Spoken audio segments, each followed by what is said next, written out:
চাৰিওফালে আমি এছাম মানুহৰ দ্বাৰা পৰিবেষ্টিত হৈ আছো যিসকলে শংকৰ আৰু মাধৱৰ জীৱন দৰ্শন বুজি নাপায় আমাৰ গুৰু শংকৰ আৰু মাধৱ আছিল শংকৰ আৰু আজান ফকীৰ নাছিল সেকুলাৰিজম কৰা ব্যক্তিসকলে মহাপুৰুষ শ্ৰীমন্ত শংকৰদেৱৰ লগত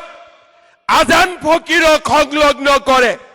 মই তেওঁলোকক খোৰাই দিব খোজো মহাপুৰুষ শংকৰদেৱ আৰু মাধৱদেৱ আমাৰ গুৰুজনা আমি মহাপুৰুষ শ্ৰীমন্ত শংকৰদেৱ আবিৰ্ভাৱ ক্ষেত্ৰ নিৰ্মাণ কৰিছিলো এই মাটি কোনে দখল কৰি আছিলে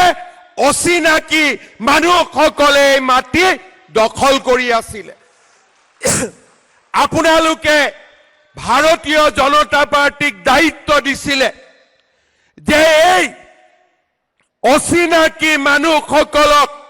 বৰদোৱা থানৰ পৰা উচ্ছেদ কৰিব লাগে আৰু ইয়াতে মহাপুৰুষ শ্ৰীমন্ত শংকৰদেৱৰ আবিৰ্ভাৱ ক্ষেত্ৰ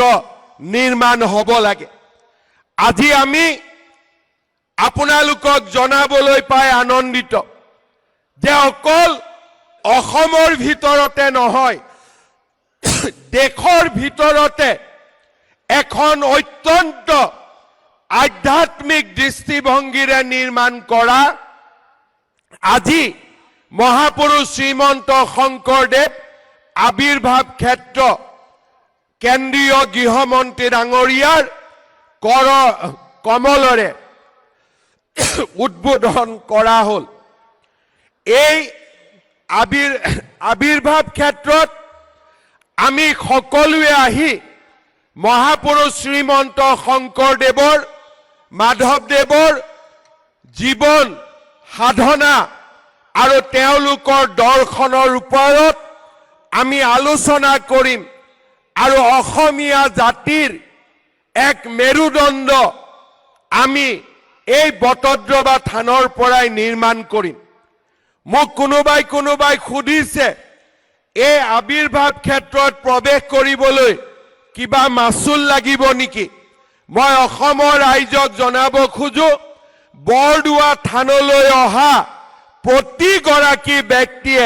কোনো ধৰণৰ টকা পইচা নিদিয়াকৈ এই আবিৰ্ভাৱ ক্ষেত্ৰত আহিব পাৰিব কাৰণ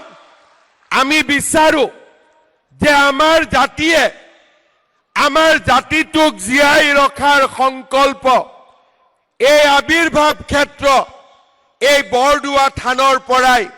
আকৌ এবাৰ আমি সকলোৱে ল'ব লাগিব মই বাৰে বাৰে ৰাইজক কৈ আছো যে ৰাইজ অসমীয়া জাতি আজি সংকটেৰে পৰিপূৰ্ণ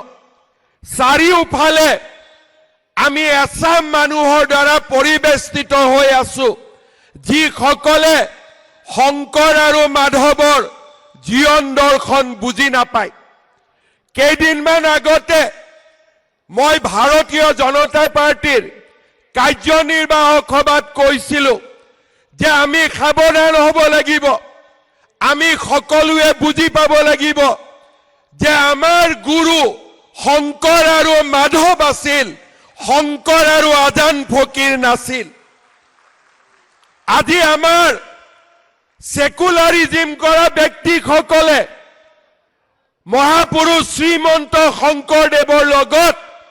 আজান ফকীৰক সংলগ্ন কৰে মই তেওঁলোকক খোৰাই দিব খোজো মহাপুৰুষ শংকৰদেৱ আৰু মাধৱদেৱ আমাৰ গুৰুজনা তাৰ লগত আন কোনো নামৰ সংলগ্ন কৰা নহব আন কোনো নাম জড়িত কৰা নহব শংকৰ মাধৱ আমাৰ জাতীয় জীৱনৰ প্ৰাণ প্ৰতিষ্ঠাতা আৰু সূৰ্য আৰু চন্দ্ৰ থকালৈকে শংকৰ মাধৱ আমাৰ গুৰু দুইজনা আমাৰ মাজত জীয়াই থাকিব